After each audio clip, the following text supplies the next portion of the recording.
Voilà kosi hii ya platform Mwenga Shabunda inaanza tayari vilima ya Walungu. Wazalendo Shabunda. Les jeunes résistants patriotes congolais, Wazalendo, axent Shabunda déjà à Walungu pour contrecarrer l'armée rwandaise RDF ce 2 avril 2026. Pas de négociation. Nous allons nous battre. Wazalendo Shabunda, province du Sud Kivu. Voilà kosi hii ya platform Mwenga Shabunda inaanza tayari vilima ya Walungu. Inaanza tayari. Voilà le général Mwami Barega observance la plateforme ya Mwenga Shabunda. Voilà viongozi hawa na jeshi kubwa Ademlog le général ok commandant Drago général Kachebe. Voilà général Martin tu peux Raia Mutombo qui a marché. Voilà le président, le seul président que nous avons. Voilà les têtes lois. Voilà adui leo atajua nini alitaka kufata mbudongo ya mababu. Voilà kikosi kiko nyingi. Voilà viongozi monsieur. Voilà kiongozi ule komanda Pem. Hakuna vya Pem wakati ya vita bwana. Asante. Campéné, chef, lieu de la cheftaine de Babéné, territoire de Pangui, province du Maniema. Conflit entre les Wazalendo et la coutume Rega à travers son ancêtre Kimbilikiti. L'ancêtre Lega exige le départ de tous les Wazalendo dans l'espace Rega, surtout dans le territoire de Pangui. Les Iones sont mobilisés dans la rue à la recherche des Wazalendo.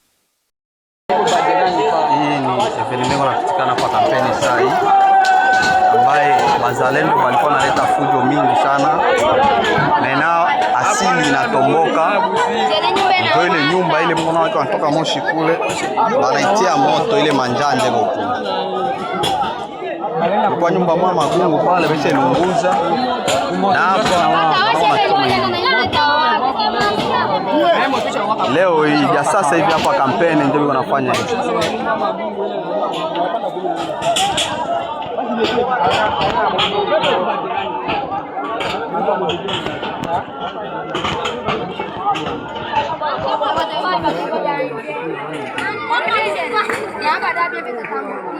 Nyumba ile mimi wakotea pala dinjanja ile biko na ilunguza.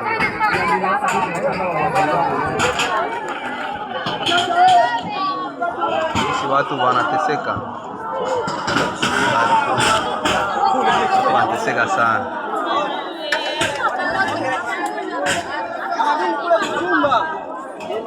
Asili inatomboka, asili ile iko navunja nyumba ya mkubwa Bazalendo hapa kampeni. Ile nyumba ile akabambi ile alinjanja hii. Ndio mkubwa wa Bazalendo. Bekondea mwami ile.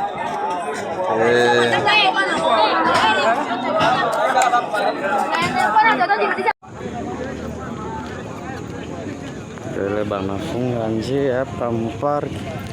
Wanasema ni greve kama ya sheferi kama na vitu gani wanataka Demerode aende wanakondea mamiti mbalabala na moto ele shawaka kabisa. Il y a un blessé déjà. Voilà, déjà un blessé. En tout cas, c'est grave. C'est terrible. Kiti mole wa fukuzana naye hivi.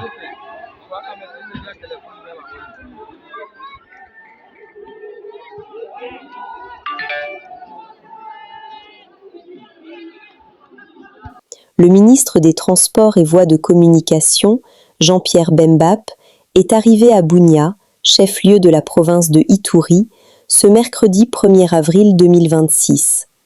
Sur place, il s'est dit satisfait des travaux effectués à l'aéroport Murongo durant la période de l'état de siège.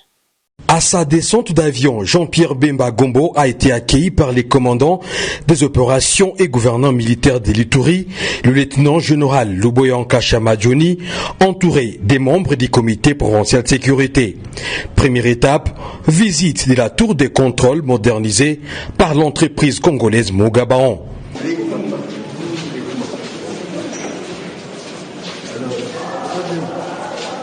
Une grande réunion d'harmonisation a été faite entre la délégation gouvernementale, la RVA et l'entreprise Mogabaon, a laissé entendre les gouverneurs de la province de l'Ituri. Le matériel est déjà là, il est déjà entreposé ici. Et on vient d'avoir une très grosse réunion là avec lui-même le ministre et la RVA et l'entreprise qui est en train d'effectuer les travaux.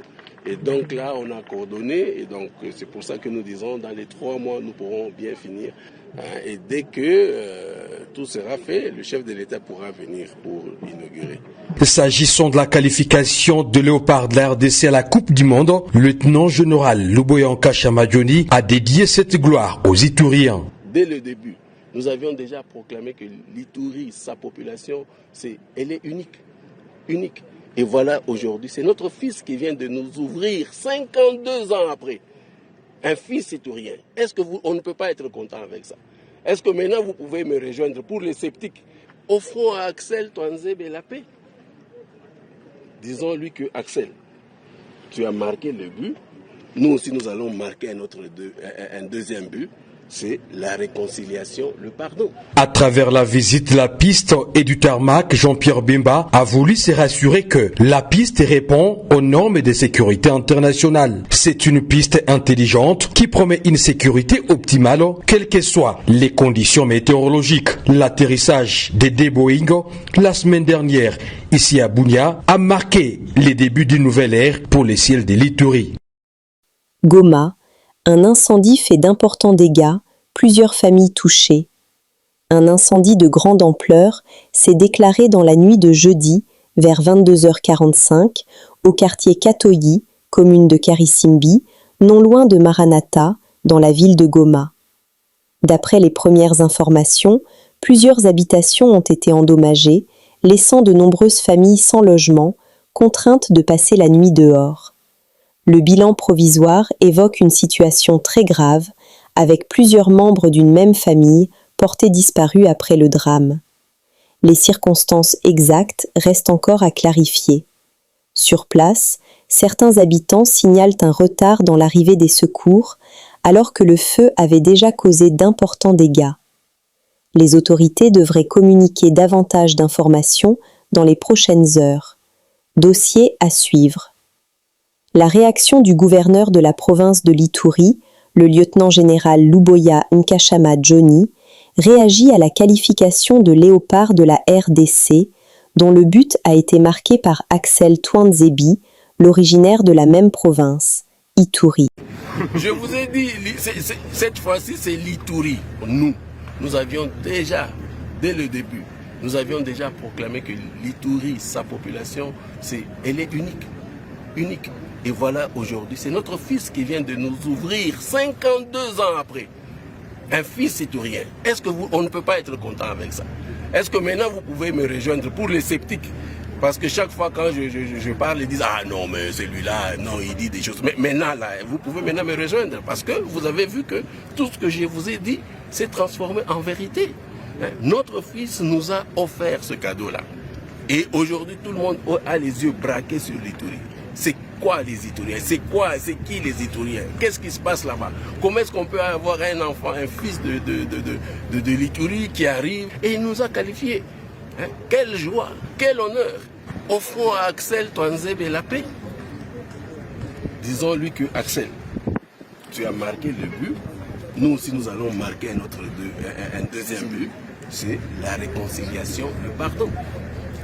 Aujourd'hui, les Ituriens donnent un autre exemple.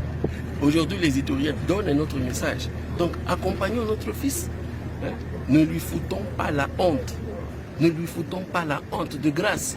Il a fait beaucoup pour nous. Nous serons connus aujourd'hui. Accompagnons-le. Faisons la deuxième étape. Tout ce que je vous demande, c'est le pardon, la réconciliation.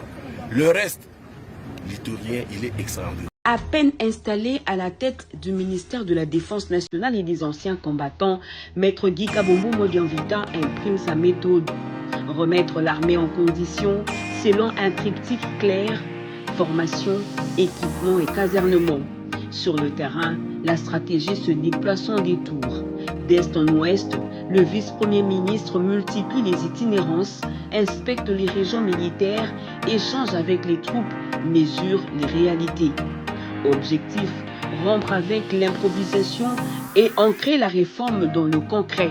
Excellence, Monsieur le Président de la République, comme un médecin devant un malade, j'avais estimé nécessaire de commencer par l'examen des mots qui rongent les forces armées de la République démocratique du Congo. Diagnostiquer afin d'apporter les remèdes appropriés.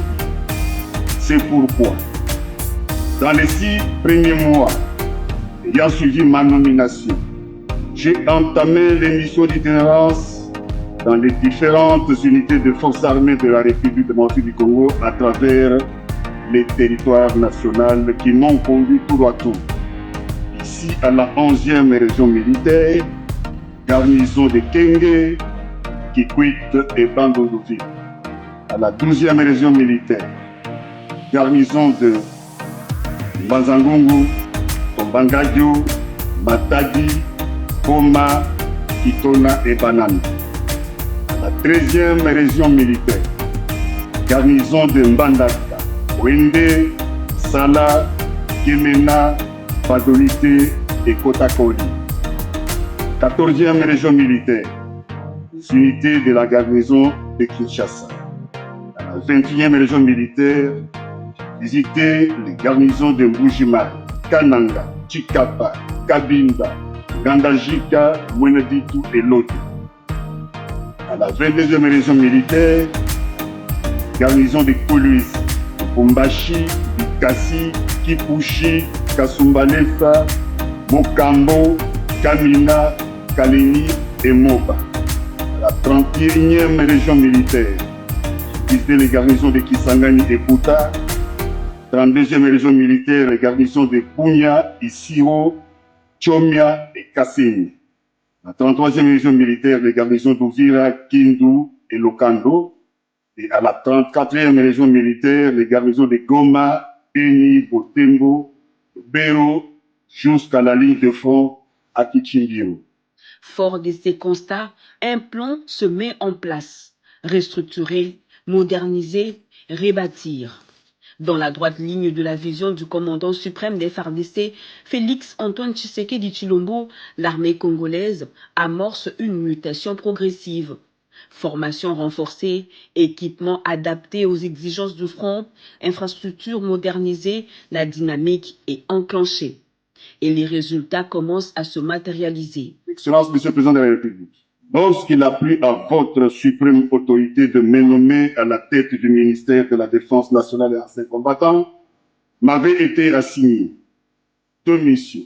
Premièrement, réorganiser de fond en comble les unités de forces armées de la République démocratique du Congo sur l'ensemble du territoire national avec comme instruction l'arrêt des replis stratégiques de nos militaires sur les théâtres des opérations qui sont désormais derrière nous. Deuxièmement, construire une armée réellement républicaine, professionnelle, moderne et dissuasive. À Kikwit, dans la province de Kwilu, 4 infrastructures militaires flambant neuves sortent de terre. 19 mois après le passage du vice-premier ministre, ministre de la Défense nationale et des anciens combattants dans le Grand Bandundu. Quartier général de la 11e région militaire,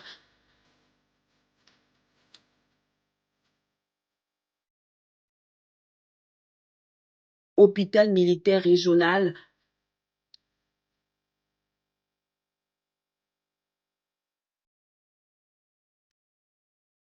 auditorat et haute cour militaire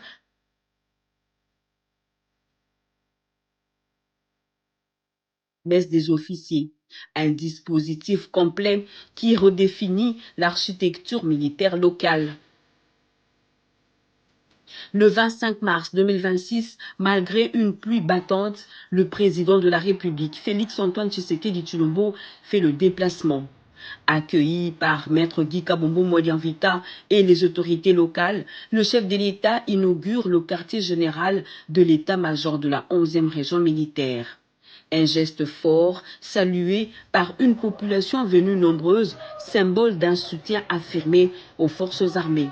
Dans son allocution, le vice-premier ministre, ministre de la Défense nationale et des anciens combattants insiste. Ces infrastructures ne sont pas des simples ouvrages, mais des outils stratégiques au service de la discipline, de la justice militaire et de l'efficacité opérationnelle.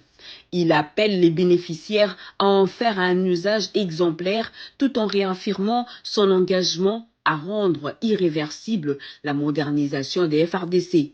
La construction de ces ouvrages constitue donc une réponse à la demande formulée par les unités de la garnison de Kikwit au cours de ma mission d'itinérance en juillet 2024. Cette initiative s'étendra également dans d'autres régions militaires pour l'amélioration des conditions de travail et la prise en charge sanitaire de nos militaires et de leurs dépendants. Général, messieurs les officiers et gradés de la garnison de Kikwit, je vous engage à prendre toutes les mesures nécessaires pour veiller à la bonne présentation de ces ouvrages et à mettre un accent particulier sur la qualité d'accueil et d'écoute de notre population. Vous devez donc faire bon usage. Je compte aussi lancer les travaux de construction et de réhabilitation du camp EDEA pour améliorer vos conditions de logement. Excellence, Monsieur le Président de la République, sous votre leadership éclairé, je réitère mon engagement à faire de votre vision pour moderniser les forces armées de la République démocratique du Congo une réalité irréversible. Je reste soumis à vos ordres. La visite se poursuit par l'inspection des installations jusqu'aux messes des officiers où le chef de l'État, commandant suprême, partage un moment avec les militaires. Un geste de proximité qui marque les esprits.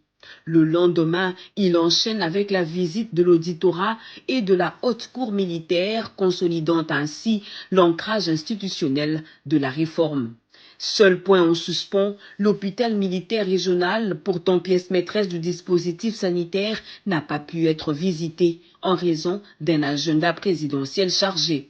Mais au-delà des inaugurations, c'est un signal qui est envoyé. C'est lui d'une armée qui se reconstruit pierre après pierre. Car pour Kinshasa, l'enjeu est clair, transformer durablement les FARDC en une force crédible, structurée et pleinement capable de défendre chaque parcelle du territoire national.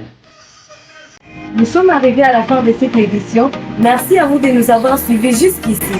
Si vous avez apprécié ces contenus, n'oubliez pas de vous abonner à notre chaîne, d'activer la cloche de notification pour ne rien manquer de nos prochaines vidéos.